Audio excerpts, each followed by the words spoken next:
presentar acá el nombre. Bueno, Javier Graham, para ustedes ya lo conocen, pero para la posteridad de YouTube, es licenciado en Magíster en Física acá por Baudelaire. Y se doctoró ahora en enero, modalidad cotitulada por parte de la Baudelaire y el Instituto Nanjumont, más o menos, por ahí, de la Universidad de París de Ciencias y Letras, bajo la tutoría de, acá me van a matar, Arnaud Turín. Arnaud Turán. Dale. De la máquina de Xiaoping, Carlos Negreira y Nicolás Benech. Y bueno, hoy en día ella mismo continúa trabajando en el grupo de Postproducción Sonora y nos va a hablar acerca de múltiple scattering e inversión temporal en medios granulares inmersos, que es básicamente la traducción del título de su tesis, ¿verdad? Parecido. Muy bien, muchas gracias, Gonzalo. Bueno, como dijo recién Gonzalo, les voy a presentar un pedacito de lo que fue mi tesis de doctorado. Voy a hablarles de múltiple scattering e inversión temporal en medios granulares inmersos. A grosso modo, esto es un spoiler en realidad, van a ser las últimas diapositivas. Voy a hablar de todo el trayecto en el medio. Así que bien, más o menos la presentación la preparé de esta manera. Primero les voy a presentar la motivación de por qué estudiamos los medios granulares con métodos acústicos. Después les voy a hablar un poco de cómo es la propagación de ondas y cómo son los medios múltiple scattering. Después un poco los regímenes de propagación y la caracterización de los distintos medios. Y finalmente voy a meter cuchara en la parte de inversión temporal, donde ahí tenemos la parte más novedosa de este bloque de la tesis. Y bueno, al final un sumario de resultados de todo esto. Bien, vamos a arrancar por el principio. ¿Por qué nos interesa estudiar los medios granulares? Los medios granulares aparecen en todas partes, constantemente en todos los ámbitos de nuestra vida cotidiana, desde fármacos hasta el concreto para hacer un edificio, está en todas partes. Y lo que pasa es que nosotros podremos conocer los granos o de qué está formado un material granular, pero sin embargo, como conjunto, el medio granular es bastante desconocido como resulta. Lo más interesante de los medios granulares es que pueden aparecer en los distintos tres estados, ¿tá? Sólido, líquido, gaseoso. El ejemplo más claro es cuando ocurre una avalancha. Nosotros en una avalancha tenemos... no tengo puntos. Bueno. En una avalancha nosotros tenemos los tres estados de la materia coexistiendo. Por un lado tenemos la parte sólida, la parte que no está deslizando, la parte que desliza, que se parece a un líquido. Acá en la imagen no se ve muy bien, pero imagínense el caso de una avalancha de nieve, donde la parte volátil por encima del medio granular que fluye, está en estado gaseoso. Bien, para estudiar los medios granulares hay una pequeña particularidad. Gracias. Está medio fino. Tienen una particularidad y es que son ópticamente opacos, ¿no?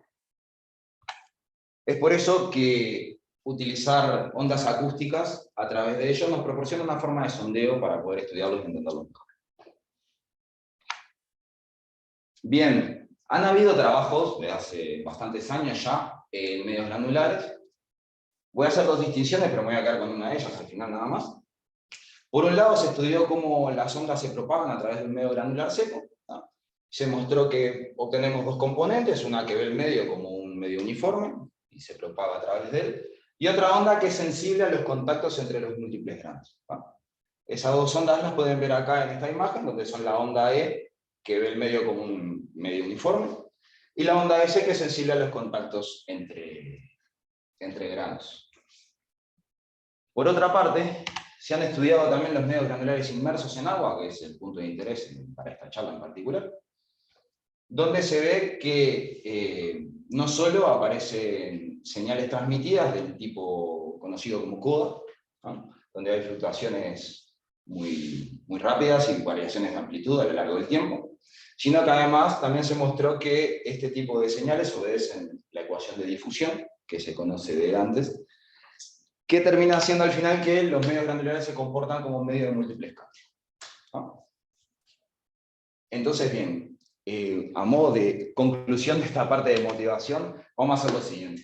No me voy a enfocar en los aspectos mecánicos de los medios granulares, porque son bastante complicados y es otra parte del estudio, sino que me voy a centrar en tratar el medio granular como un medio de múltiple scattering y voy a basar toda la teoría a partir de ahí. Bueno, si vamos a atacarlo con ondas acústicas, primero voy a hablar un poquito de la propagación de ondas y los medios múltiples scattering. Primero lo que es un medio homogéneo. Un medio homogéneo, el ejemplo más claro es como cuando dejamos caer una gota en un charco que está en equilibrio. ¿Tá? Nosotros vemos una excitación inicial y la onda se propaga libremente. ¿Sí? ¿Se rompió? Un pequeño videito para representar lo que estoy diciendo. Tenemos una fuente puntual colocada en el 0,0 dentro de este plano.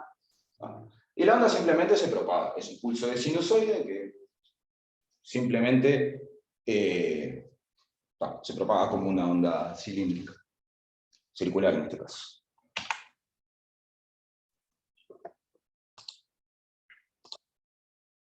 Ahí está.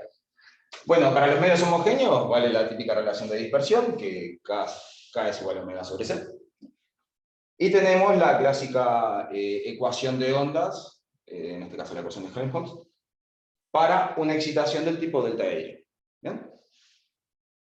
¿Qué quiere decir esto? Que si nosotros cuando trabajamos en un medio, si mandamos una señal conocida, en el medio lo que vamos a obtener cuando medimos es una señal con las mismas características. ¿Otra pregunta en el medio? Ah, sí, por mí, hace preguntas Sí. tranquilo. Mientras se escuchen el micrófono por la grabación. Cuando decís la ecuación de onda típica, decís que es constante. Sí, no hay variación. No, en realidad la pregunta era de antes. Los tipos de onda que se propagan en los medios granulares, que decís que tenés dos tipos ahí en los ecos, que depende de las frecuencias. Viste que había dos tipos de ondas, las que ven el material, Y la que ven el medio homogéneo. la que ven el medio homogéneo y la que ven las conexiones. ¿Eso que depende de las frecuencias de las ondas? Depende No. de... Lo que depende es que están en contacto entre ellos. ¿Cómo? Depende que están las pelotitas en contacto entre ellos. Voy a hacer una pequeña explicación después acerca de eso. Pero lo que estuvimos viendo hasta ahora, aparece una onda balística de baja frecuencia, que en principio no sabemos cómo relacionar esa baja frecuencia con la frecuencia central de trabajo. Sabemos que es menor. Pero la provocan con un... Vos mandás, como puse acá, vos mandás 3 ciclos de sinusoide a 1 mega, por ejemplo. Sí. Y en un medio granular la onda balística que recibís no es a 1 mega, es por debajo de 0,5.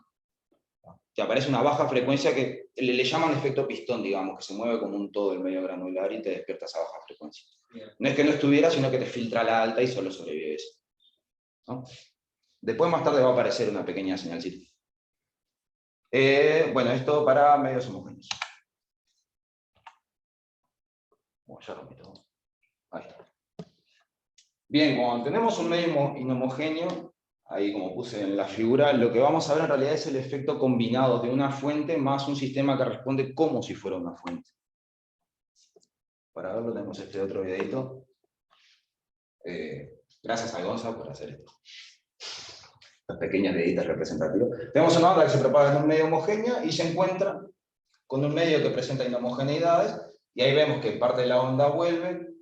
Hay una parte que sigue adelante, como si no hubiera visto nada, pero con mucha menor amplitud, y después el medio mantiene la excitación de los distintos rebotes de la onda que sigue emitiendo hacia adelante.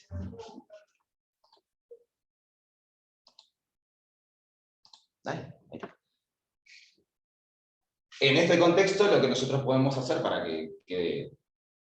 poder escribirlo matemáticamente, digamos, es suponer que tenemos una región homogénea, ¿no?, denotada por el K0, y una subregión donde tiene un K variable que depende de la posición. ¿No?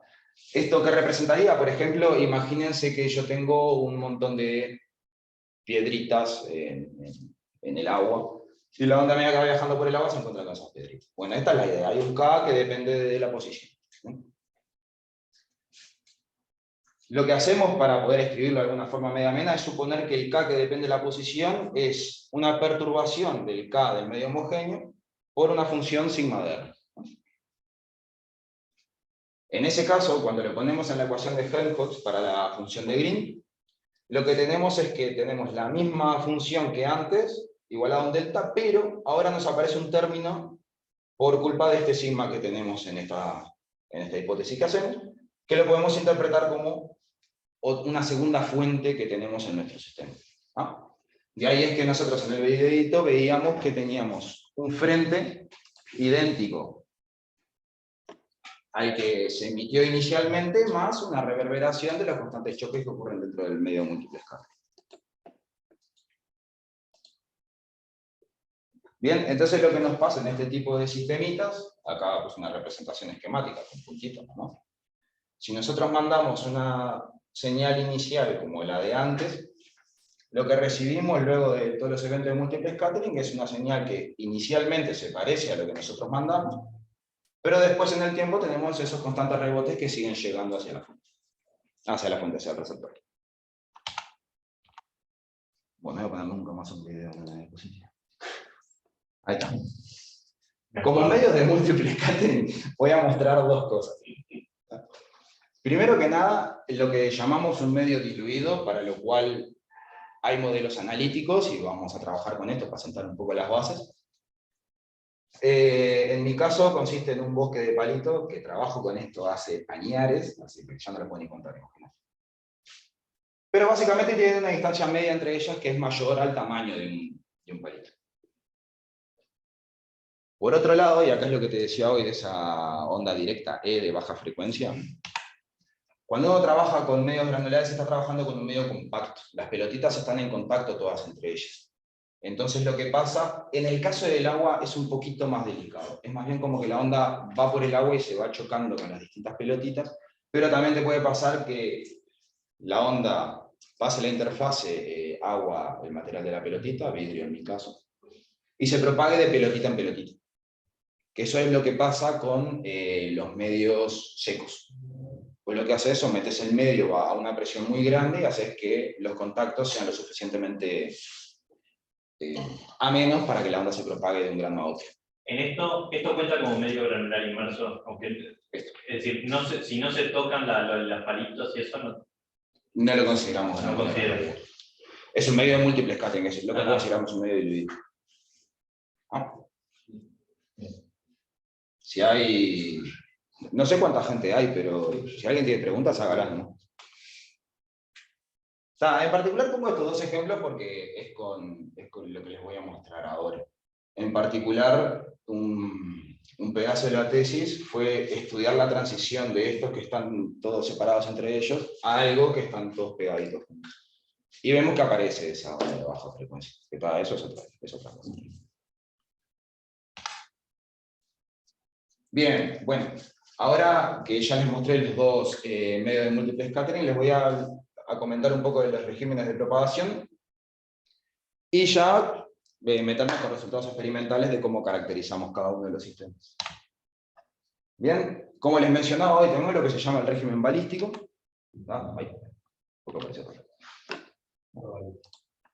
Como les comentaba hoy, en el régimen balístico nosotros emitimos una señal y aunque haya un medio de múltiple scattering, lo que nosotros recibimos inicialmente es lo que fue emitido por la fuente. Si ustedes ven acá, se distorsionó un poco el frente de onda, pero sigue siendo un frente de onda. Y el valle se perdió bastante. Sí, o sea, quedó diluido, pero lo que pasa es que también se ve ahí en el videito que perdés amplitud también cuando pasas. Es decir, perdés parte de la energía del frente porque se reparte en excitar los distintos difusores que tenemos. Además, tienes interferencia digamos, de la cresta con el valle. Sí. La cresta pasa, pero... Y el valle está ahí, pero está mucho más tenue también. Hay como un compromiso de cosas. Pero a priori lo primero que recibís es la onda que vos mandaste. Y acá en el ejemplo supongamos que tenemos un RAL. Si nosotros mandamos un RAL, lo primero que vamos a obtener es un RAL en nuestra señal. Esa es la idea, a grosso modo, de lo que es un régimen balístico.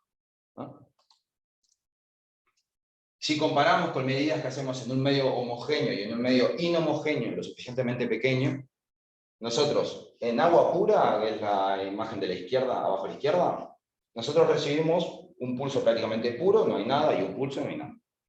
Si tenemos un medio múltiple scattering, tenemos un símil pulso de mucha menor amplitud, y después tenemos una reverberancia del medio múltiple scattering, de eso que se sigue emitiendo después del primer arribo. En este caso, la solución de... Bueno, en este caso no, en general, la solución de Green para la ecuación de ondas que había mostrado la podemos dividir en dos. Una parte que sobrevive al desorden, una función promedio, que esto está relacionado con el pulso que llega directo de emisor a receptor, y una parte sensible a las fluctuaciones que promedia 0 para distintas configuraciones de desorden.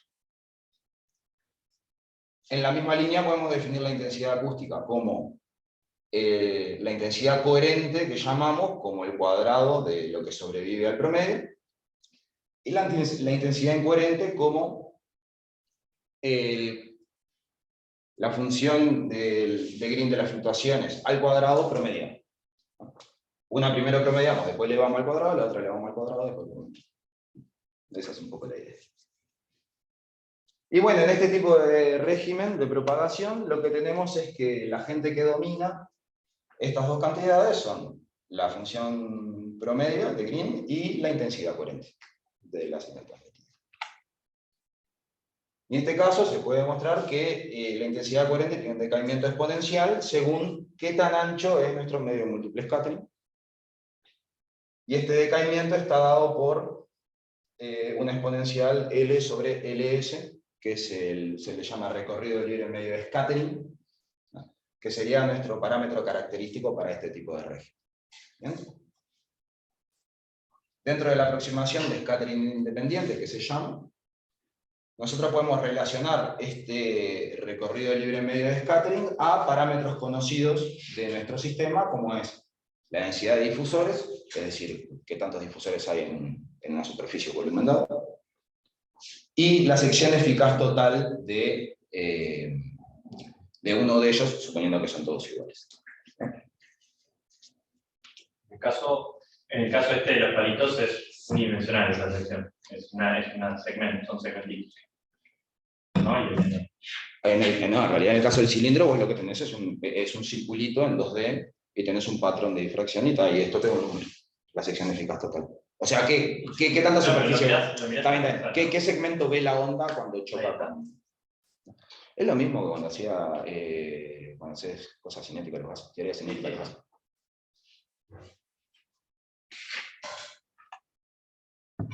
Bien.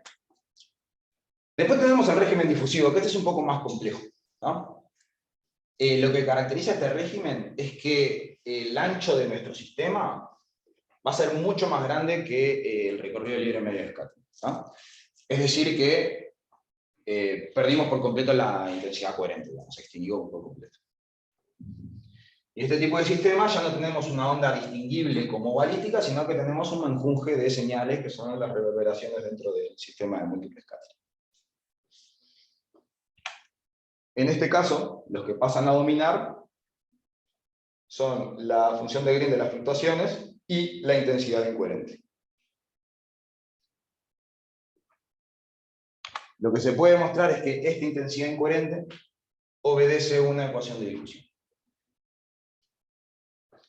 Y por lo tanto, los parámetros que van a caracterizar este tipo de régimen de propagación va a ser un coeficiente de difusión, obviamente, y una distancia característica que nos va a servir para clasificar un poco el medio, que va a estar relacionada con el recorrido de libre medio de scattering del que hablamos en el régimen pasado.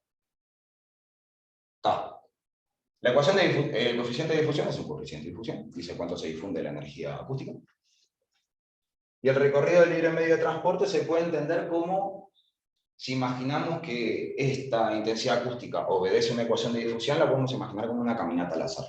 Dentro del concepto de caminata al azar, es la distancia que tiene que propagarse la onda para llegar hacia donde viene. Esa es un poco la idea acá atrás. ¿Quién es ese pi? ¿Quién es quién? No, de pi, ¿qué parece? Este se le llama coseno medio, es la directividad de scattering que tiene cada scatter.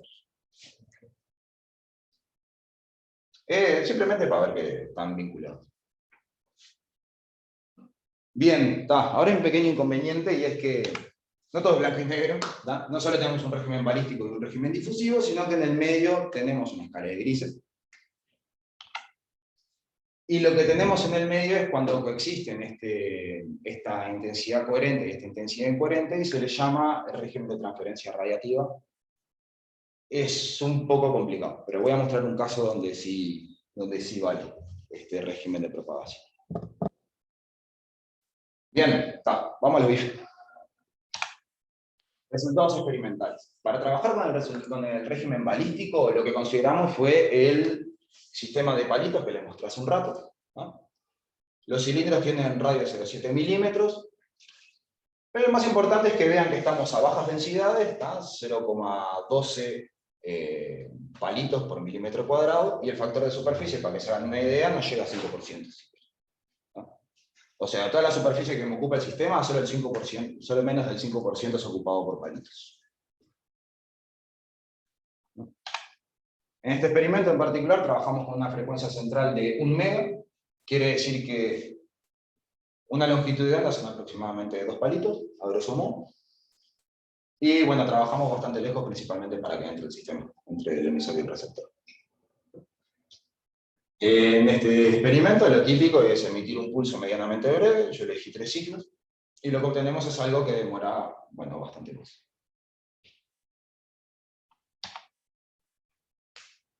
Como queremos trabajar con la intensidad coherente y calcular cuánto vale nuestro recorrido libre medio de scattering, lo que hacemos es, para diferentes anchos de nuestro medio, anchos L, profundidades, hacemos un promedio para 12 configuraciones diferentes de desorden, es decir, los palitos cambiados de lugar entre ellos. Y hallamos, bueno, vamos a hallar la energía coherente. Acá ven cómo va decayendo la onda balística o onda coherente que se propaga a través del sistema, y ven que para un sistema súper profundo ya casi no tenemos nada. Es prácticamente una señal así. Vean más o menos también cómo la frecuencia se mantiene bastante centrada, entonces en ese sentido no tenemos problema. Y está bueno, para estas distintas señales, si nosotros calculamos la energía correspondiente, como la intensidad coherente dependía de una exponencial decreciente de la profundidad de nuestro sistema, lo calculamos en escala logarítmica para que nos quede lineal, y efectivamente lo es. Y con la pendiente sacamos el recorrido libre medio. Sencillito. Para compararlo con algún modelo analítico, usamos el modelo del scattering independiente, ¿tá? Que, como les mostré hoy, dice que el recorrido libre medio de scattering es el inverso de la densidad por la sección eficaz. Y bueno, como estamos trabajando a 1 mega, calculamos para ese valor y encontramos valores sumamente cercanos. Quiere decir que estamos más o menos en estas hipótesis.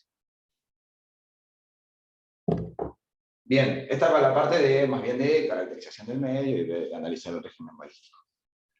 Vamos a saltar ahora al régimen difusivo. Para esto ya nos metemos de lleno con los medios granulares, ¿no? Voy a hablar un poquito ahora cuando muestre las señales de cuáles son las principales diferencias. Esto ya es allá, ¿no? Esto sí es allá. Porque el otro experimento estaba acá. Claro, acá estudiamos la parte de transición de medios diluidos a medios compactos, y allá estudiamos solamente medios compactos. Bien, como ven, consiste en una cuba de agua que está llena de pelotitas. En particular trabajé con 2 tamaños, ¿no? Unas de 1,5 milímetros y otras de 5 milímetros, bastante más grandes.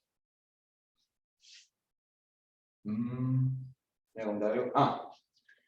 Algo que se vuelve difícil de definir con un medio granular, con un medio compacto, a diferencia del medio diluido, es que ya no tiene mucho sentido definir un recorrido libre medio de scattering. Una distancia que me caracteriza cuánto tiene que recorrer la onda para tener un evento de scattering, ahora está toda junta la pelotita. Seguramente no llega a propagarse que ya se choca con otra pelotita, ¿no? Bien. Mostrado esto, el montaje que decidimos hacer fue estar en contacto entre pelotitas, ¿bien? Y usando un transmisor que está colocado en la superficie y un receptor que está colocado dentro del sistemita, emitimos una excitación inicial, que en este caso usamos 2 ciclos de 2 mega. Y bueno, recibimos una señal mucho más extensa en el tiempo, por supuesto. Y acá está lo que preguntaba sobre Gonzalo, que nosotros recibimos una señal que filtramos para sacar ruido y quedar con un ancho de banda controlable, para tener una frecuencia bien definida. Y si hacemos zoom, la señal en azul es la señal pura que recibimos en el receptor, vemos una oscilación de muy baja frecuencia comparado con la frecuencia central de trabajo. Esto viene directamente del que están en contacto las pelotitas. Estén secas, estén inmersas, viene de ahí. Bueno, asegurándonos que no tenemos contribuciones a la frecuencia con las que no queremos trabajar, procedemos y utilizamos un modelo de difusión para la intensidad transmitida. En particular, por las condiciones de nuestro experimento, usamos una solución para la ecuación de difusión en 3 dimensiones, para medio espacio. Y bueno, medimos para 3 distancias distintas entre el emisor y el receptor y encontramos los consecuentes resultados experimentales con los correspondientes fiteos usando esa ecuación. Perdón. De estos fiteos encontramos 3 parámetros característicos. ¿Bien? Los que había mencionado hoy, que son el coeficiente de difusión y el recorrido libre medio de transporte. Y además tenemos este otro parámetro, que es el tiempo de absorción, que básicamente está relacionado con las pérdidas que ocurren dentro del medio, ¿no? Del estilo de fricción en una superficie, interacción entre fluido, sólido, ese tipo de cosas, ¿no? Bien, ¿ibas a preguntar algo? ¿Cómo? ¿Ibas a preguntar algo? No, iba a decir que en realidad a mí me llamaba un poco la atención la baja frecuencia. Imaginaba que la onda de sonido se movía más rápido en el grano que en el agua, por ejemplo. Pero en realidad no es eso, es como la onda de frecuencia cero en el grano. Es como que el movimiento entero del grano que choca con los... Es el efecto pistón, por digamos, eso es... de baja frecuencia. Y lo que vemos ahí al inicio es, y después de filtrar, la onda directa entre 20 y 25. ¿Qué cosa? Entre 20 y 25 microsegundos es la onda directa eso o ya es... Más o menos. Nosotros ya consideramos que eso ya es difusivo en realidad. No tenemos onda balística para esta frecuencia, para estas distancias. Pensar de la siguiente manera. Yo acá en este experimento en particular trabajé con pelotitas de 1.5 milímetros, ¿no?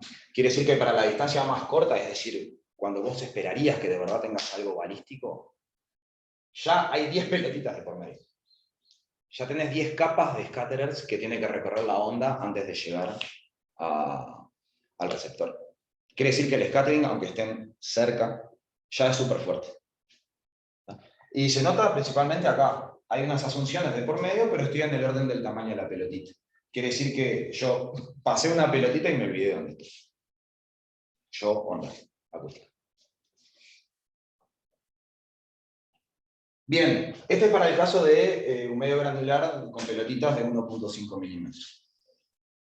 Ahora voy a pasar a mostrarles los resultados para pelotitas de 5 milímetros, que es el caso intermedio que les había mencionado hoy, donde tenemos que utilizar el modelo de transferencia relativa. ¿Ah? Las distancias que consideré entre emisor y receptor son las mismas que antes, 15, 20 y 25 milímetros. Ahí tienen una señal característica que ven que es levemente distinta a la que mostré antes. Y a diferencia de antes, acá estoy en un régimen intermedio, porque tengo una especie de comportamiento difusivo, pero sin embargo no tengo la onda balística de baja frecuencia, no la desperté todavía. ¿No? Esto es lo que te mencionaba hoy, puede estar relacionado con la cantidad de capas que yo tengo, y bueno, la relación entre tamaño y longitud de onda, obviamente. Pero la cantidad de capas de scatterer que yo tengo entre el emisor y el receptor. Vos fijate, son de 5 milímetros. Acá tenés 3 pelotitas. Tenés pocos eventos puedes tener pocos eventos de scattering, ¿no? Y bien, no voy a escribir cómo es la solución de la ecuación de transferencia radiativa, porque ni siquiera es una solución al 100%, es una aproximación, donde asumís... La ecuación de transferencia radiativa termina siendo una ecuación de difusión donde hay un patrón de directividad. Todavía sos sensible a la onda coherente, entonces importa en qué dirección estás mirando. Y eso es lo que acomplejiza tanto la solución de la ecuación de diferencia. ¿No?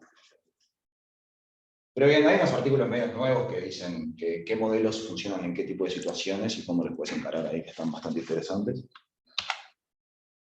Y en particular, más allá de que estén bien fiteados nuestros datos experimentales, lo importante con este modelo es que hay 2 puntos a destacar en cada fiteo. Por un lado, lo que llamamos pico balístico, ¿no? Que está relacionado con un primer arribo bastante abrupto. Pueden ver acá, yo casi no tengo nada de señal y de golpe tengo una señal que llegó, ¿no? Hoy era mucho más paulatino, digamos, no era de golpe más. Este primer pico está relacionado con un pico balístico, y después tenemos un segundo pico que se le llama pico de difusión que de alguna forma puede servir para estimar aproximadamente cuánto vale el coeficiente de difusión en este sistema. Bueno, bien. Para este tipo de régimen, nuestra intensidad va a depender principalmente de dos parámetros de transporte, que son el tiempo de absorción y el recorrido libre medio de scattering. En este caso, nosotros obtenemos un tiempo de absorción, que es casi igual al que habíamos medido antes para las otras pelotitas. Eso implica a otro tipo de conclusiones, que no quiero tocar mucho, la verdad. Y por otro lado tenemos un recorrido libre medio de scattering que está relacionado, está muy cerca de lo que es el tamaño de mis pelotitas. Quiere decir que cada una pelotita tengo un evento de scattering. Más o menos, para tener una idea, tiene bastante sentido. Bueno, no podemos decir mucho respecto al recorrido libre medio de transporte, aunque estuviera vinculado al recorrido libre medio de scattering, pero podemos hacer una asunción media burda, que es que el recorrido libre medio de transporte va a estar vinculado, o va a ser similar al recorrido libre medio de scattering. Y por otra parte, lo que les decía hoy, que el tiempo del pico de difusión está relacionado al coeficiente de difusión de forma un poco grosera, y la aproximación aproximada, valga la redundancia, que podemos hacer con este fiteo es esta. Es un coeficiente de 0,1 por la distancia cuadrada entre emisor-receptor dividido el tiempo del máximo del pico de difusión. ¿No es un poco fuerte esa asunción de que cada vez que hay un escatter cambia la dirección? ¿Esto? Sí. Sí, pero no vale la expresión de el asterisco es LS dividido 1 menos el coseno medio, porque el scattering es independiente. Entonces no puedes asumir eso. El coseno medio, el patrón de directividad. El coseno medio, que es básicamente el promedio del patrón de directividad, tampoco te sirve porque el scattering no es independiente. El scattering que sufre un scatterer depende de los otros eventos de scattering porque están todos en contacto. Entonces, esa asunción es... Puedes hacer esa cuenta y puedes tener un estimado más fino, si querés llamarlo, pero no estás en las hipótesis correctas. Lo máximo que podemos decir es, son del orden, son parecidos. Ni siquiera te puse 2 ñaquis de esto, puse 1. O sea, es lo máximo que podemos hacer. Y el coeficiente de difusión, con estos cálculos, lo que te da más bien es un orden en el que te estás moviendo. Son aproximaciones bastante similares en realidad a nivel de orden. ¿Ah? No tengo mucho más para decir al respecto. Hay otros métodos para medir bien el recorrido libre medio de transporte y el coeficiente de difusión, incluso estando en este régimen de propagación, que lo voy a comentar. Lo voy a comentar ahora, de hecho. ¿Qué es el cono de retribución coherente? ¿Ah?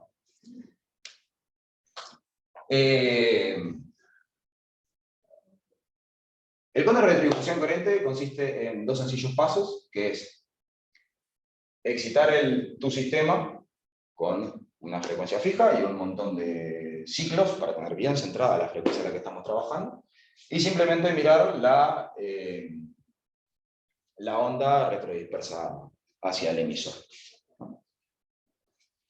Lo interesante es que si nosotros calculamos la intensidad para una realización de este experimento, es cualquier cosa. Es lo que se conoce como patrón de especle. Hay un montón de ruido, un montón de desorden y no te dicen nada en particular. Lo interesante del cono de retribución coherente es cuando promediamos en distintas configuraciones de desorden de nuestro sistema. Y ahí aparece algo sumamente suave y bello, que no tiene nada que ver con lo que teníamos antes. Bien, ¿de dónde sale este cono precioso? Vamos a suponer lo siguiente. Vamos a hacer un... Sí, Gonzalo, adelante. Me rompo. No, el anterior que está mostrando. Vuelvo. Lo que está mostrando a la derecha es experimental, es experimental. De todas las mediciones que hice, agarré una configuración que la hice y le calculé la intensidad y me dio esto. ¿Y esta del promedio? ¿Es el promedio de todas esas que hiciste? ¿O es una cosa de simulación o un promedio analítico? Tengo 320 de estas, sí. Las promedié y me dio esto. Y renormalicé. No, porque bien podrías tener una especie de decir, bueno, el ruido, la configuración está. Pero ni siquiera de ruido blanco, algo de lo promedio. Ni siquiera apliqué filtros para sacar ruido, no hice nada. Hay que promediar bien. Hay que promediar bien. Tirar lo que no te sirve. No, mucho. Muchísimo hay que promediar. O sea, en la bibliografía para estos experimentos, literalmente hacen del orden de 300 configuraciones, más o menos. Pero literales, diferentes configuraciones. Yo hice un... ¿Cómo determinas que una configuración es diferente de la otra? Bueno, la probabilidad de que sea la misma es bastante difícil. Pero yo lo que hacía era sacaba el... Podrías hacer una correlación entre señales transmitidas, o ecos directos, por ejemplo, y verificarlo experimentalmente. Lo que yo hice en particular para estos montajes experimentales fue sacar el emisor receptor, agarrar una cuchara, entreverar las pelotitas adentro del tarro, utilizar un sistema avanzado de alineación de superficie del medio granular. Bueno, y una vez que me aseguro que la superficie está nivelada, vuelvo a medir. ¿Pero solo moviendo? Claro, podés moverte, pero necesitas bastante... Sí, porque el problema es que ahí es donde yo digo que hice medianamente trampa, que fue una astucia. Yo no usé todos los canales disponibles que tenía. Agarré la mitad y lo fui moviendo canal a canal la emisión y recepción. Entonces yo de una sola configuración simulaba el cambiar de configuración. ¿Y no hay cierta correlación cuando haces eso? Tenés que moverte X distancia por lo menos. Pero si hay cierta correlación, no importa, estás sumando dos cosas que suman lo mismo y lo estás dividiendo entre dos. O sea, no te suma nada. Literalmente no te suma nada. Entonces, antes que... En el peor de los casos, tu promedio no se mejora. Claro, en el peor de los casos no mejora. Tipo, no tienes nada que perder. Y lo que yo hice fue, trabajé solamente en 10 configuraciones, pero realicé la emisión para 32 canales y recibí solo con 32 canales. Ese fue mi compromiso. De los 64 canales disponibles, agarré una ventana de 32 y la moví canal a canal. Y ese era un emisor, 32 receptores. Pim, pum, pim, pim, pum. Ese fue mi compromiso. Partí la resolución espacial más lejos. Y eso te condiciona que tan lejos te parás también. Es como lo manejas. Pero vos está... Yo qué sé, precioso. No me puedo decir nada. No, pensé que capaz que era una cosa analítica, en realidad está cool. Parece. Si haces de verdad, con, todas las configuraciones estas que mencionamos experimentalmente, o literalmente son diferentes todas, vos llegás a una suavidad mucho mayor en realidad. Tipo, tenés una concavidad fija y converges a 1. Ahora voy a explicar por qué la relación es 2. Pero tipo converge suavemente, digamos. No tiene este fleco como tiene acá Benítez. Esos son detalles que tiene la falta de promedio.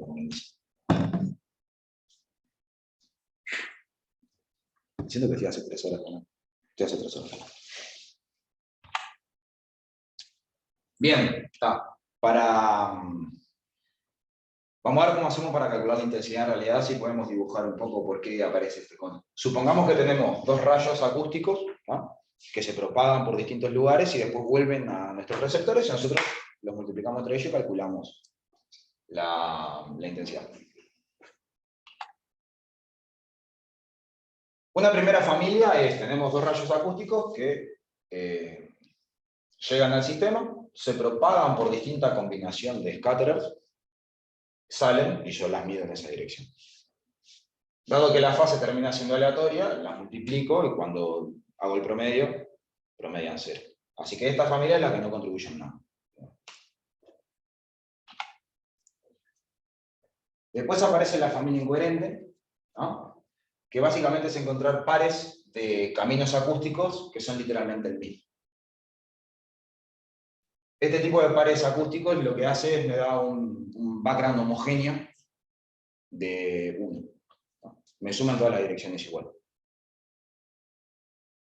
Eso. Y después está el caso particular, y ahí viene el nombre del cono de retrodifusión coherente. Los caminos que son exactamente iguales, pero cronológicamente inversos, esos solo me contribuyen al centro, a los canales emisores. Entonces, yo tengo, esto me suma 0 en todos los receptores, esto me suma 1 parejo en todos los receptores, y esto me suma 1 en los canales centrales, en la dirección de emisión de la onda. Y por eso al final es que si sumamos todas estas contribuciones, terminamos teniendo una relación del doble en la zona de emisión y un 1 de fondo, de background. Que sucede. Está bueno, de la mano de esto, se pueden hacer las cuentas analíticas, pero lo importante de esto es que si nosotros analizamos la evolución de la intensidad retrodispersa en función del tiempo, el ancho del cono que se define acá va a estar vinculado con el coeficiente de difusión de mi sistema, de esta manera. Y si lo que hacemos es, teniendo la intensidad en función del tiempo y la posición, integramos en el tiempo y nos quedamos con la energía, el ancho de ese cono, que vamos a llamar estacionario, porque ya no depende del tiempo, me va a depender del recorrido libre medio de transporte.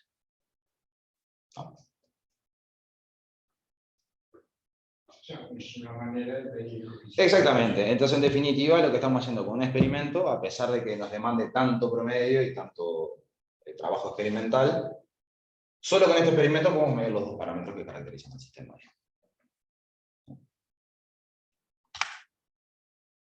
Bien, el proceder experimental. Elegimos una altura dada, nos paramos a una distancia dada, llenamos de pelotitas, emitimos con un único canal y recibimos la intensidad retrodispersa. Lo que se ve en los canales en función del tiempo es algo de esta manera. Nosotros inicialmente recibimos un eco medianamente importante, ¿no? Que sería algo así como el eco de lo que directamente enviamos.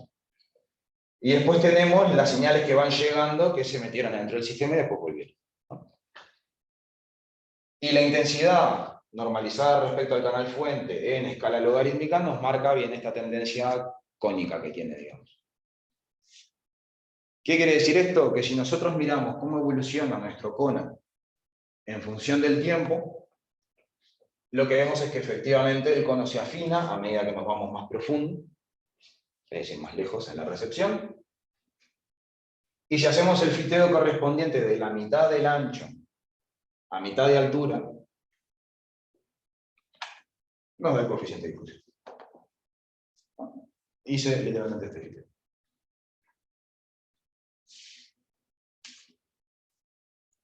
Por otra parte, si yo integro en el tiempo, para ser sensatos, agarré una ventana nomás entre 140 y 130 aproximadamente, 90 microsegundos más o menos.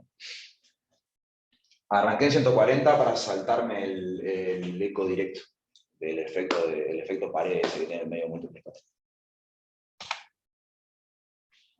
Tengo un cono, ahí están los distintos puntos para las distintas posiciones, y bueno, siguiendo esto, acá puse la relación de proporcionalidad, esta constante de acá arriba ya sé cuánto vale. Está relacionada con a qué distancia te parás y la frecuencia de trabajo. Y bueno, calculando esto, tenemos un recorrido libre medio de transporte que está vinculado al tamaño de las pelotitas.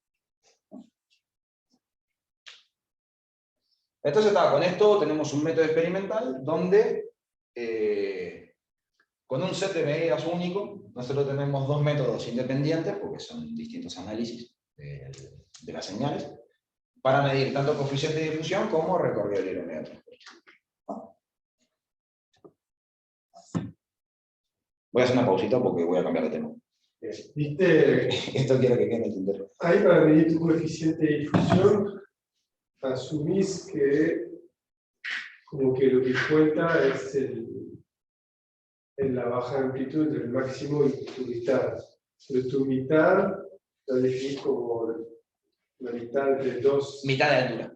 O sea, mitad de altura entre tu nivel de saturación y tu máximo. Pero tu nivel de saturación está cambiando un cacho. Cambia un poquito, pero no cambia mucho, ¿no? Si vos te fijas por un costado, es medio asimétrico. Si vos te fijas en un lado, llegan todos al mismo punto, y si te fijas en el otro, hay uno que está levemente más arriba.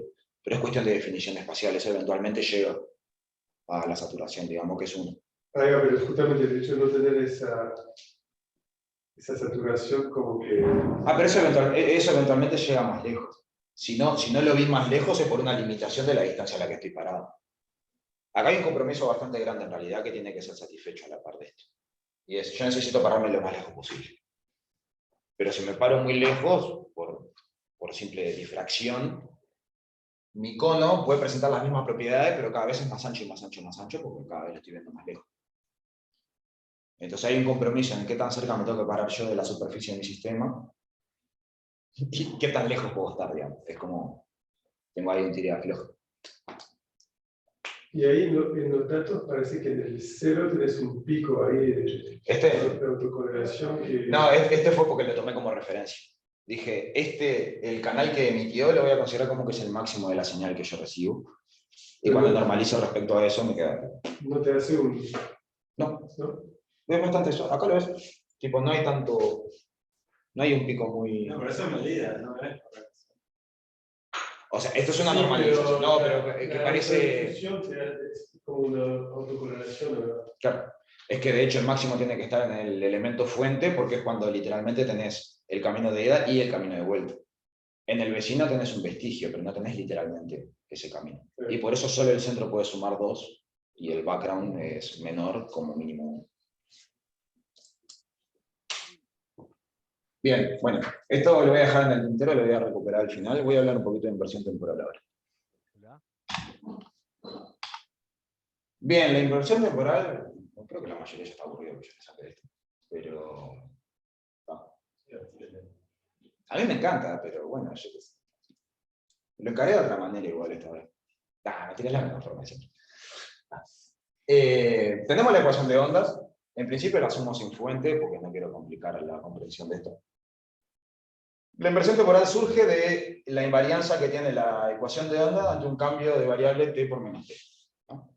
Quiere decir que si yo tengo una solución p de la posición y del tiempo, si yo la invierto en el tiempo, también es una solución de la ecuación para el medio en el que estoy trabajando.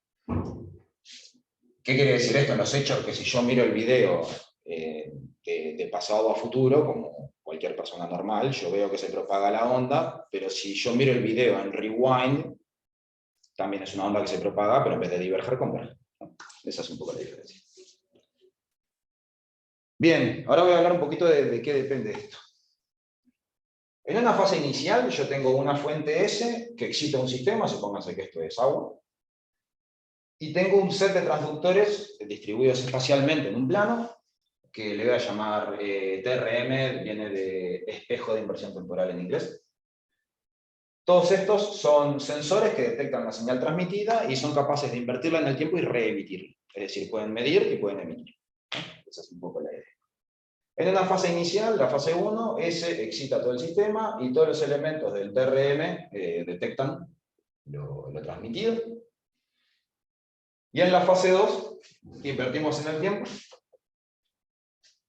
reemitimos. Obviamente, como acá estoy en un medio homogéneo, lo único que tengo es esta difracción, entonces tengo el arco formado nomás por tener un punto fuente. Se remite y bueno, y esto va a focalizar y acá escanea en la dirección. Ese es un poco el procedimiento general de la inversión temporal a nivel experimental. Ahora, ¿qué pasa? Cuando yo trabajo de esta manera, lo que yo tengo es que qué tanto puedo focalizar la señal por inversión temporal va a depender de a qué distancia me paro con el espejo de inversión temporal de mi fuente y cuál es el ancho de ese espejo. Es decir, qué tanta apertura veo yo de señal como para poder focalizar ahí con toda la calidad posible. ¿No? Entonces, a grosso modo, nos pasa eso, que en este tipo de situaciones nosotros dependemos del ancho de nuestro receptor para poder focalizar ahí. ¿Bien? Esto es exactamente lo mismo que hacer lo que se conoce como focalización sintética. Vos tenés un montón de elementos y querés focalizar en un punto, tu resolución va a depender de cuántos elementos tenés y qué tan lejos estás. Es geometría. Bien, ahora, ¿qué pasa cuando nosotros metemos el múltiple scattering en el medio? ¿No? Supongamos que tenemos lo mismo que antes, pero ahora metemos el sistema de palitos, por ejemplo. Para construir exactamente necesitarías toda la frontera, ¿no? Necesitas toda la superficie, exacto. ¿No? Sí, pero es imposible en realidad. O sea, teóricamente sí, experimentalmente no, está difícil. Bien, cuando tenemos múltiples scattering, lo que pasa es que la propagación ya no es como en un medio homogéneo, digamos. Tenemos muchos eventos de scattering, lo cual hace que la señal esté perturbada. El proceder es igual, fase 1, S excita, TRM mide, y en fase 2, TRM reemite, invertido en el tiempo, y S vuelve a medir escaneando en la dirección X.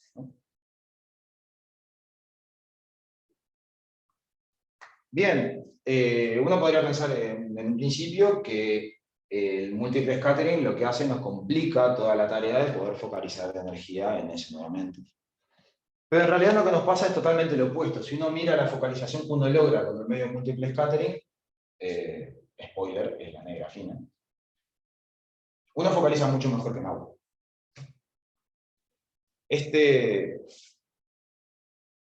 Estabilización de la focalización. Esta mejora en la focalización espacial viene de que en realidad cuando nosotros trabajamos en un medio homogéneo, como mostré recién, nosotros dependemos de la apertura de nuestro espejo. Sin embargo, cuando usamos un sistema de múltiple scattering, lo que pasa es que señal que antes se iría hacia lugares donde el espejo de inversión temporal no llega, ahora por múltiple scattering puede llegar al espejo de inversión temporal. Pero ahí no hay señal que llegaría que no llega también. Sí, claro. Bueno, ahí hay un balance que mirar en ese sentido. ¿Cuánto perdés Sí. respecto a cuánto ganás de lo que Pero en realidad lo que pasa es que, aunque suponete que viene un rayo, llega y se va por otro lado. Sí, Esa onda se descompone. Parte se va y se la toma. claro, pero Y otra parte queda reverberando por ahí dentro del sistema y eventualmente va a llegar. Si vos medís Bueno, tiempos lo suficientemente largos, ahí vos llegás a tener toda la información de las ondas que no llegarían. Si te lo imaginás como un pinball acústico esto, ¿no? Tipo, pero perdés intensidad. perdés intensidad, eso sin duda. ¿Cómo medís la focalización en ese sentido? ¿Medís? Porque me imagino que en ese mismo sentido la intensidad que tenés al remitir, en el caso homogéneo, cuando no tenés nada en el medio, debe ser más alta, aunque no focalice también, me imagino que la focalización va más bien que tan amplitud, que tan ancho es la distribución espacial de la señal, pero también debe ser más baja cuando tenés, ¿no? Sí. Mi proceder, cuando yo remito con la intensidad suficiente para medir algo del otro lado. Siempre tratás de escaparte del ruido. Yo no me preocupo tanto por la amplitud, sino por las propiedades de la focalización en sí.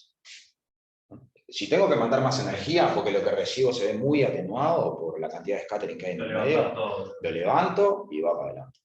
A Gonzalo le pasa un poco distinto, porque él ya trabaja con cosas no lineales, entonces él si levanta mucho, aparecen otras cosas. Cambian.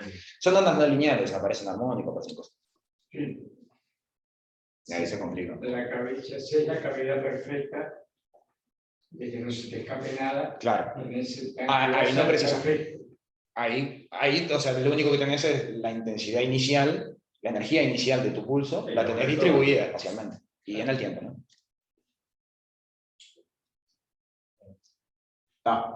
Entonces, los hechos lo que nos pasa es que logramos conseguir información del espacio que de otra forma hubiéramos perdido.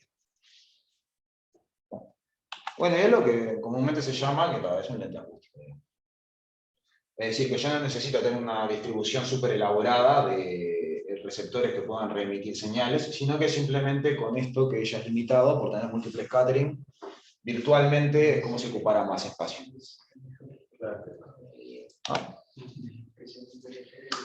Bien, voy a hacer un poquito de cuentitas con respecto a esto para entender las ideas, porque necesito las expresiones matemáticas que voy a poner acá. Si no, ni lo pondría, obviamente. Bien, vamos a suponer en la instancia inicial que yo tengo una fuente S, por conveniencia voy a pedir que sea un delta de Dirac, un pulsito. Un montón de múltiples scattering y yo recibo en mi espejo de inversión temporal la señal transmitida. Nada del otro mundo. A la señal que mide el espejo de inversión temporal en la posición RT, voy a llamar la función de Green, recibida en RT de lo que emitió RS en el flujo de tiempo. Nada raro por ahora. En la segunda fase de la inversión temporal lo que tengo es que el espejo de inversión temporal en RT manda la señal que midió invertida en el tiempo. Eso se propaga por todo el múltiple scattering y yo voy a medir en un detector D que está en el mismo plano que ella a una distancia de X. Entonces el campo que yo voy a medir en RD, en la posición del detector, va a ser la convolución entre lo que mandó el espejo de inversión temporal posicionado en RT, convolucionado con la función de Green entre esos dos puntos. Esto es simplemente función de transparencia. No hay nada raro. Ahora bien, si usamos el vínculo que hay entre la convolución y la correlación, como estamos hablando de funciones reales, la convolución con una función que está invertida en el tiempo es lo mismo que la correlación con el tiempo al derecho. Acá la siguiente propiedad que vamos a explotar es la reciprocidad, ¿tá? Que es lo mismo la señal que yo mido si emito desde S y recibo en RT, a si emito en RT y recibo en RS. ¿tá? Voy a asumir que es lo mismo. De hecho, es bastante fuerte esta hipótesis. Es bastante robusta, es difícil de romper, por ejemplo. En los ámbitos del múltiple scattering, por lo menos, es bastante difícil de romper. Bien, entonces pasé de tener una correlación entre G de R de RT y G de RT RS a tener la correlación entre G de R de RT y G de RS RT. Es decir, estoy haciendo la correlación de dos funciones de Green donde la fuente fue RT, pero la detección fue en dos puntos distintos de este plano. Es decir, en lugar de tener un proceso de inversión temporal donde emito, recibo, reemito y recibo en otro lado, simplemente paso a tener la operación de emitir desde el espejo de inversión temporal, medir en dos puntos distintos y hallar la correlación entre estas dos funciones. Eso es un poco lo que está pasando. Y bueno, finalmente la otra propiedad que explotamos es la ergodicidad. Que estamos diciendo que esta correlación en el tiempo es lo mismo que hacer el promedio del producto.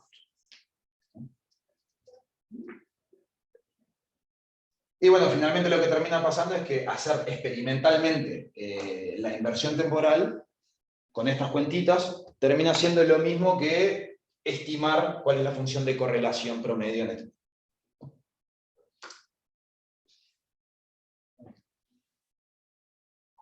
Y esto es lo que yo preciso. Necesito que la inversión temporal se entienda como que estoy calculando la correlación entre dos puntos para una señal que llegó desde una fuente que está en algún lado. Y ahora vamos con este tema. Yo les dije que la inversión temporal, que les dije que les iba a presentar un método nuevo para medir parámetros de transporte. Acá donde entra la inversión temporal. Vamos a suponer la situación experimental donde el espejo de inversión temporal, en lugar de estar parado lejos de mi sistema, de mi medio múltiple scattering, está metido adentro del sistema. ¿no? Voy a considerar que está metido adentro a una profundidad, ZT en este caso, pero que es mucho mayor que el recorrido libre medio de scattering. ¿no? Esta aproximación es necesaria. Necesitamos que sea una onda que ya entra en el régimen difusivo. Y similar al esquema que había hecho hoy, a una distancia A, en un plano tenemos la fuente S y el detector D. En estas condiciones experimentales, ahora que estamos metidos adentro del sistema con el espejo de inversión temporal, voy a volver a la cuenta anterior. Supongamos hacer el experimento de inversión temporal es lo mismo a tener al espejo emitiendo un pulsito y yo mido en dos lugares distintos, RS y RD, y calculo la correlación. Pero ¿qué pasa? Mi espejo de inversión temporal está metido dentro de un medio y está lo suficientemente adentro como para alcanzar el régimen difusivo en lo que trata de salir del sistema. Entonces lo que termina pasando es que el frente de onda que sale del sistema y termina midiendo RD y RS, termina siendo una fuente incoherente de tamaño L. Y esto es importante. El teorema de Banks-Terser-Nick dice que la distancia, es bastante conveniente tener un teorema para todo, ¿no? Yo lo sé, pero este teorema dice que la distancia de correlación en el plano pi, este que está dibujado acá, es directamente proporcional a la longitud de onda con la que estoy trabajando, es decir, la frecuencia central, a la distancia que estoy mirando de mi fuente incoherente, dividido el tamaño de mi fuente incoherente. ¿No? ¿Cómo definís ese L bien? Este L es el tamaño de mi frente incoherente. O sea, es decir, yo emito un pulso. Esto se vuelve algo difusivo. Vos tenés algo que cumple con la ecuación de difusión acá adentro. Lo que tenés es un halo difusivo. Va a demorar un tiempo en llegar hasta acá. Pero una vez que llega hasta acá, llega al vértice. Y después se va a seguir expandiendo porque sigue funcionando la ecuación de difusión. Vos lo que vas a tener es un L que es de un halo difusivo, en definitiva. Entonces quiere decir que el tamaño de nuestra fuente incoherente depende básicamente del coeficiente de difusión, bueno, por la ventana temporal, por cómo es la selección, ¿no? Entonces lo que tenemos es que la distancia de correlación en el plano pi va a evolucionar como el tiempo como 1 sobre raíz de t. Pero la distancia de correlación usamos la inversión temporal como estimador.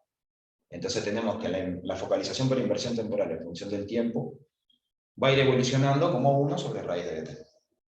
Entonces nuestra focalización por inversión temporal depende del tiempo. ¿No? Ese es un paper en proceso. Sí, ya está casi. En el siglo, no sé, chico. No vengo a presumir, vamos a contarle lo que me gusta hacer. Y bueno, experimentalmente en realidad es súper sencillo. Lo que nos permite el medio granular, y también por eso lo elegimos, es que nosotros podemos meter un bicho acá adentro sin molestar a las pelotitas. Si nosotros quisiéramos hacer esto con los alambres, no puedo, doblo todos los alambres y pierdo toda la simetría en una dimensión. Es súper molesto en realidad. Pero acá podemos poner un pequeño invasor y bueno, se camufla entre todas las pelotitas que están dispuestas alrededor. ¿Ah? Tenemos una excitación inicial por un único canal. Propagación en medio homogéneo, difusión, recibo una señal de coda de este estilo, como muestra abajo a la izquierda, y lo que hago es, invierto en el tiempo, una ventanita. Tomé pasos de 5 microsegundos nada más entre una ventana y otra para tener buena resolución, y escogí anchos de 25 microsegundos para tener la suficiente cantidad de señal para que la focalización se diferenciara del ruido. Es lo que decíamos hoy. Yo puedo renormalizar mi señal, pero también necesito que se propague lo suficiente. Si yo mando un pulsito chiquito, muy breve, yo no leo nada, es todo ruido lo que ve. Es más, si miran las señales acá abajo, como son el mapeo de la focalización, se ve bien focalizado, pero el ruido de fondo es bastante importante también. El ruido lo limpias cuando no. Eso. Rato. Si mandas mucho rato. Mientras más señal mandes, más se limpia. ¿Qué pasa? Cuanto más señal mandas, más interferencia destructiva tenés alrededor y más interferencia constructiva tenés en el foco. Acordate que la onda tiene que volver por donde vino. Bien. Y bueno, teniendo estas diferentes focalizaciones en función del tiempo, calculé el ancho para cada una de ellas, a mitad de altura, como hicimos con el cono de retrodifusión coherente. Lo bloqueé, le pasé una aproximación de 1 sobre raíz de dt. ¿Haces el retorno de verdad o haces No lo hago de verdad. correlación? No lo hago de verdad. O sea que el otro es un espejo. Sí, es subterráneo. Sí. Para dar la vuelta y mandar de ahí de nuevo y registras en todos los... Sí. Y hago un mapeo en función del tiempo. Acá te hago un zoom, ¿no? O sea, son todos los canales, pero te hago un zoom en el tiempo para que sea bien distinguible la zona de foco. El resto es más de lo mismo. Es patrón. ¿No? Sí, todo esto es experimento real. ¿No? Y bueno, y en realidad hay un hecho que cualquier persona podría decirme, bueno, pero ¿yo para qué quiero meter algo ahí adentro? Si es súper complicado y puedo usar con retrodifusión coherente. De la mano de eso, lo que tiene la inversión temporal es que es autopromediante, que lo vimos, esta expresión de acá arriba. ¿No? Es el promedio en las configuraciones del producto de función. Como es autopromediante, por la ergodicidad,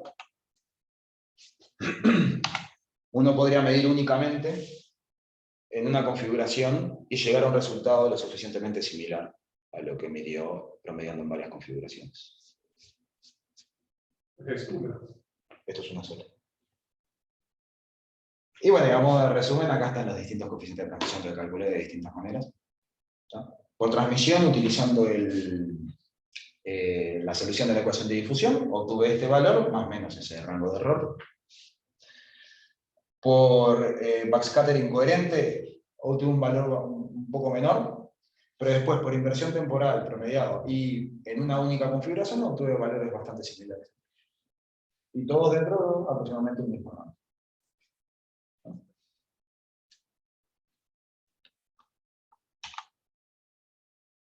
Ah, sumario, bueno, ¿está esto?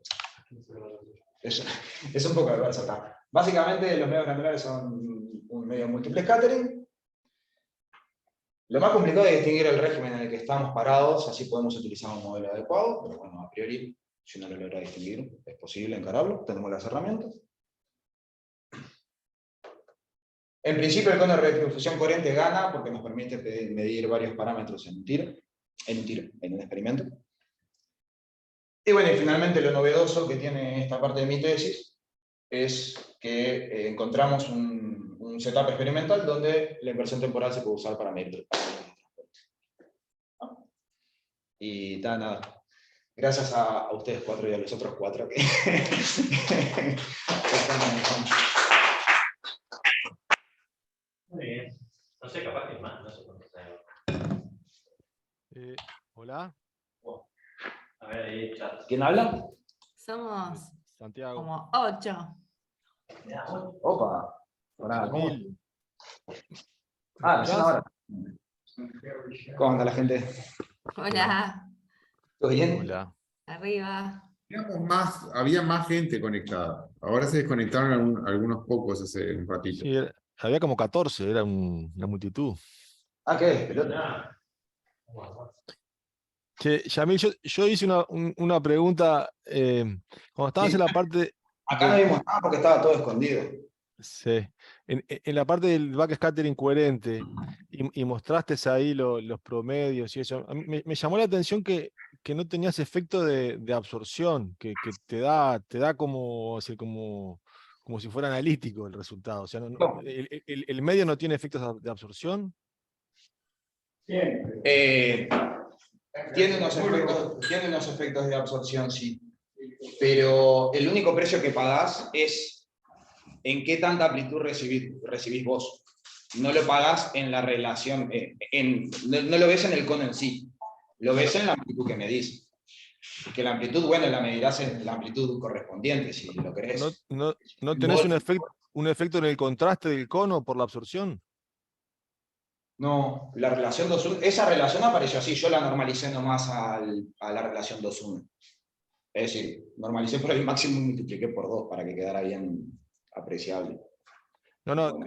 digo, es que ahí se ve, o sea, vamos a decir, la silla, vamos a decir, del cono está sobre el 1, o sea, Claro. por eso, capaz que puede haber chiquitito si hay un efecto, pero parece no haber efecto de absorción sobre el contraste. Por eso me llamó la No, es atención. que si tenés efecto de absorción no lo ves, no ves diferenciado en ninguna posición en particular, lo ves más bien global, tipo más bajo o más alto si tenés menos Bueno, si absorción. tuvieras una absorción direccionada. Pero tampoco sos tan sensible porque estás promediando, tendrías que ver el macro nomás. No, mi comentario, porque si tenés absorción, no sé, si entiendo bien el efecto del backscattering coherente, tenés también un deterioro de la coherencia. Por eso pensaba que se tendría que ver algo de disminución en el contraste del pico, pero parece que es poco. No, en realidad no, a lo que nosotros en estos ámbitos por lo menos, lo que llamamos... No sé si la difusión es bastante libre. Pero está mal definido entonces. Entonces no hay difusión. Entonces, Pero tenés localización, ¿no? ¿Qué tenés? no, pues. Sí, no sé, no. Perdón, me colgué hablando con Tomás. No, es que en realidad para tener ese tipo de situaciones ya estás más en un régimen que está pasando la difusión, ya estás más en una cuestión de localización de Anderson o algo por el estilo. Pero igual, sería raro. El tipo de absorción que manejamos nosotros es en decaimiento de la amplitud, en definitiva. Para que voy a ser un poquito más preciso con eso. Si vos tenés... acá. Por ejemplo, si vos resolves la ecuación de difusión acá, el único lugar donde te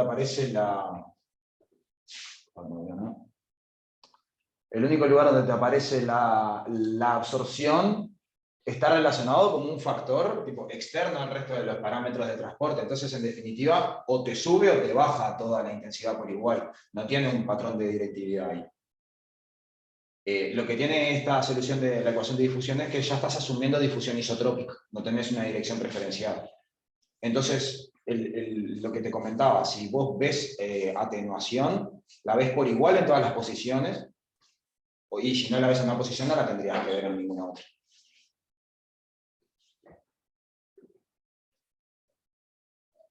Una última pregunta y no molesto más. Ustedes, cosas de Monte, o sea, para Monte Carlo no usaron para modelar lo que ven. O sea, por ejemplo, el backscatter incoherente no. No usé nada de eso. Está. Se pueden hacer las cuentas teóricas, pero son están un poco pesadas, además. Está tipo, el formalismo teórico está escrito en la tesis de uno de mis tutores. Tipo, uno podría hacer un cálculo analítico, más allá de una simulación, podría hacer un cálculo analítico a ver cuánto da. Sí, sí. Bueno, muchas gracias, Yamil. No, por favor, gracias a vos. Pregunten, sin miedo. Sin miedo, no, vos no me conocen todavía. Bueno, muy bien, Yamil. Feliz Año. semana de vacaciones. Nos vemos, nos comunicamos. Nos vemos, Carlos. Bárbaro. Muy bien. ¿Alguna otra pregunta por ahí? Yo tengo 1000. Ya te rompí las focos durante toda la charla. Así que... Podemos seguir charlando. Nos quedamos charlando acá. Yo también tengo un par. Bueno. No era posible hacer ese último experimento sin hacer el temporal, ¿verdad? Simplemente tener una fuente adentro, medir los campos y correlacionarlos. No, un receptor adentro, emitís en uno, emitís en otro, y ahí, recibís aparte. Y ahí haces la correlación, o sea, emitís en todo, después elegís uno, haces la correlación entre uno que elegís y todos los otros, tendría que darte lo mismo, ¿no? Sí. En principio sí. O sea, en ese... No sé, yo abrí el chat, pero no lo leí. Me doy un abrazo, gracias Yamil de nada.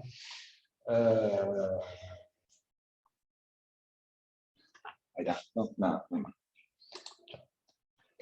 ¿Qué estás hablando de esto? Acá. O sea, en realidad sí, es un paso intermedio del caso extremo. Vos como tenés... Creo que voy a esconder a Santiago y toda esta gente porque...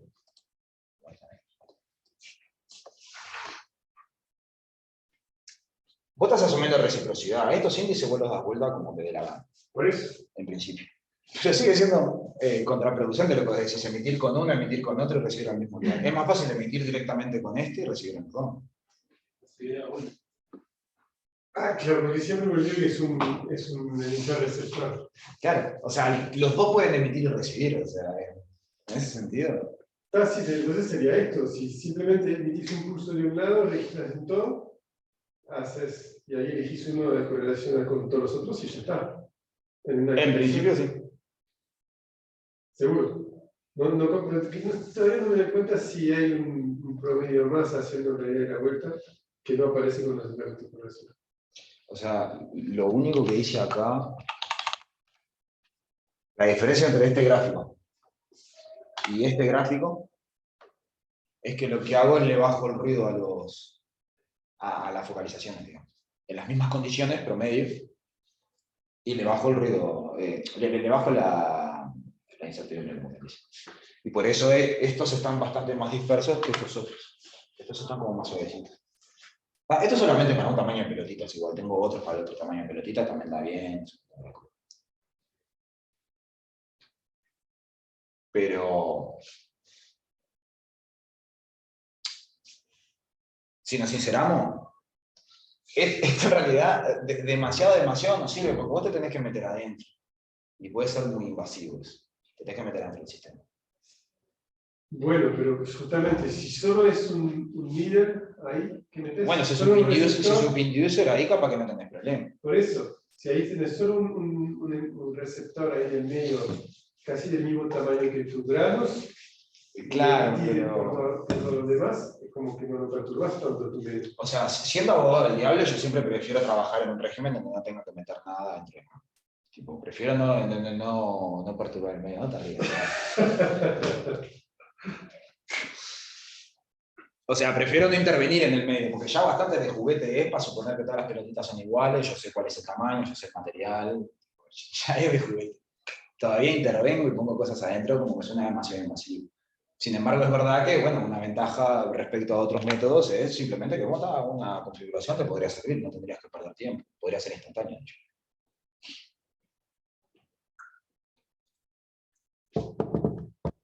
Si no metes nada adentro, Bueno, y la gran diferencia que tiene este es que vos sí o sí necesitas que tu tan reversal mirror esté adentro del sistema.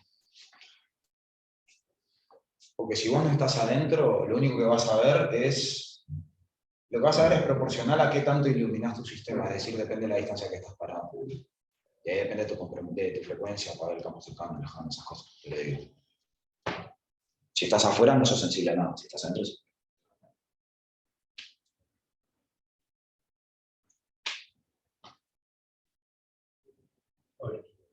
Vos ya estás en Francia, vamos a hablar.